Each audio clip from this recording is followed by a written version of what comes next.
Bago nga tayo magsimula ay isang malaking shoutout kay Mario Martir at gayon na rin kay Chordoro Alonso, kay Ralph Magno, Belo Joko, Ronald Perbosidad, Edmond Shubal Sopnet. Maraming salamat po sa pagsuporta sa aking maliit na channel.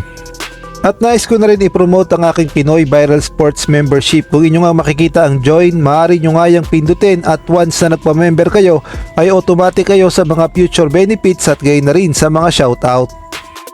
Pag-usapan na nga natin ang second game ng kupunan ni Kai Sotto na Yokohama kontra nga dito sa Kawasaki. Nanalo na nga sa ikalawang pagkakataon ng kupunan ni Kai Sotto at si Kai Sotto nga ang tinanghal na player of the game. At siya nga ay kumamada ng 21 points, 12 rebounds at 4 assists. At marami naman na nakapansin na talaga namang ganadong-ganado at sobrang motivated itong si Kai Sotto na maglaro. At marami din na nagsasabi na pwedeng-pwede na raw muli na sumubok si Kai Sotto sa NBA. At bukod pa dyan, yung kumpiyansang ibinigay sa kanya ni Coach Tim Cone ay talaga namang totally na nakatulong kay Kai Sotto na malaki. At sinabi din ni Kai Sotto na si Coach Tim Cone talaga ang nakatulong sa kanya dahil binigyan nga siya ng kumpiyansa sa Gilas Pilipinas. Kaya naman maganda ang inilalaro ngayon ni Kai Sotto sa Japan B-League. At inamin din kasi ni Kai Sotto na gustong-gusto niya na coach itong si Coach Tim Cone at gayon na rin yung kanyang sistema na ginagawa para sa Gilas Pilipinas. At bukod pa doon, ang sabi nga ni Kai Sotto ay malaking bagay na binigyan siya ng mahabang minuto ni Coach Tim Cone. Kaya naman pakinggan natin ang buong sinabi ni Kai Sotto. Para sa player, kapag binigyan ka lang malaking role ng coach mo, kapag ginagkatiwala ka, binigyan ka ng minuto, talagang sky high yung confidence mo sa player. And pwede hindi naman sa akin, pero alam ko malaking tiwala sa akin coach team, malaking tiwala ako sa kanya. Kaya kita naman sa mga players talagang all out and maganda yung pinapakita. Ang sabi pa nga ni Kai Sotto sa kanyang social media account, the beginning of something very special. At masasabi din natin na ito na talaga yung tinatawag na Coach Tim Cone effect sa mga players, partikular na dito kay Kai Sotto na alam gamitin ni Coach Tim Cone ang tangkad ni Kai Sotto at gayon na rin binigyan niya pa ng kumpiyansa. Kaya naman wag tayong magtaka na mas malakas na Kai Sotto ang magagamit ng Gilas Pilipinas sa second window at gayon na rin sa Olympic qualifiers. Samantalang sa kabila naman ng magandang ipinapakitang performance ni Coach Tim Cone sa Gilas Pilipinas ay hindi pa rin maiwasan ang mga tanong, lalong-lalo na sa mga bashers. Ang tanong kasi ng mga bashers, kakayanin ba ni Coach Tim Cone kung halimbawa walang Justin Brownlee sa Gilas Pilipinas?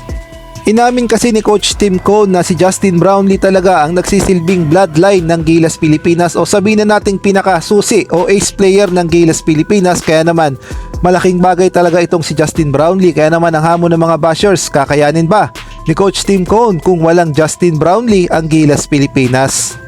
Sinasabi kasi nila na mukhang talo na raw talaga ang Gilas Pilipinas sa nangyaring Asian Games sa China kung hindi lang talaga na isalba ni Justin Brownlee ang Gilas Pilipinas. Halimbawa na lamang yung nangyaring laban ng Gilas Pilipinas kontra nga dito sa Iran, kung hindi nga daw tumulong itong si Justin Brownlee ay malamang laglag na ang Gilas Pilipinas sa Asian Games. At lalong-lalo na raw nung nagkaharap ang Gilas Pilipinas at gayon na rin ng China sa semifinals, kung saan masasabi natin si Justin Brownlee talaga ang naging susi ng Gilas Pilipinas upang makuha ang panalo.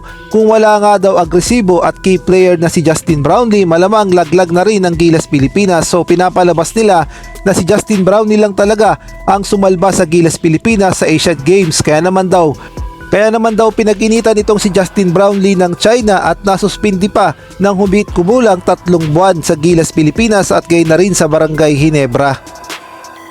Well, ang masasabi ko lang sa mga bashers ay mga mukhang talangkalang talaga at hindi nga nila alam ang history ni Coach Tim Cone. Halimbawa na lamang sa PBA, si Coach Tim Cone nga ang most successful coach sa PBA at meron nga siyang 25 championships at gayon na rin meron siyang 2 Grand Slam. Halimbawa na lamang noong 1996 na pag Grand Slam niya nga ang Alaska Milkmen at noong 2014 na pag Grand Slam niya rin ang San Mig Coffee Mixers. Kaya naman hindi basta-basta at hindi rin pipitsugin itong si Coach Tim Cone at sa mga panahon na yan ay wala pa ngang Justin Brownlee.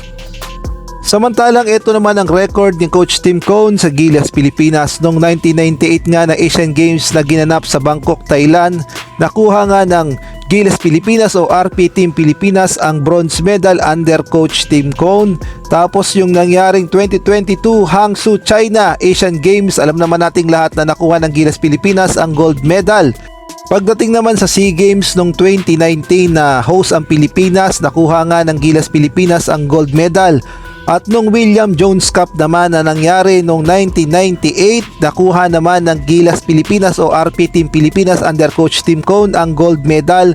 At noong 2023 Southeast Asian Games o SEA Games, nakuha naman ng Pilipinas ang gold medal at ang assistant coach nga doon ay si Coach Tim Cone.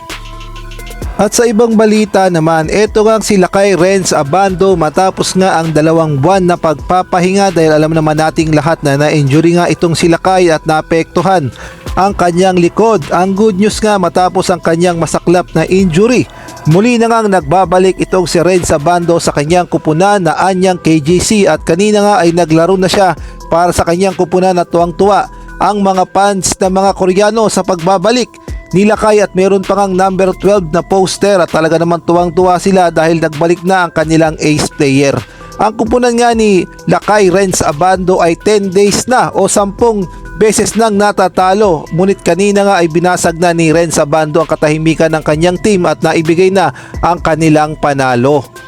Si Renz Abando nga ay kumamada ng 17 points, 4 rebound, 3 assists at 4 steal upang matalo nga ang Goyang Sono sa final score na 87-92. At sa pagbabalik nga nila kay Renz Abando, marami nga ang nagsasabi na baka pwede na itong si Renz Abando sa paparating na second window ng Gilas Pilipinas na mangyayari sa November o kaya naman sa Olympic qualifiers na mangyayari sa July, dahil alam naman natin na malaking bagay talaga o malaking impact talaga ang pagkakaroon ng isang Renz Abando. Kahit nasabihin nating hindi katangkaran, 6'3", ngunit yung depensa at opensa ay napaka-solid at bukod pa doon ay nagbibigay nga ng magandang enerhiya itong si Renz Abando sa mga Gilas players. Kaya naman abang-abang na lang tayo kung ipapatawag siya ni Coach Tim Cone.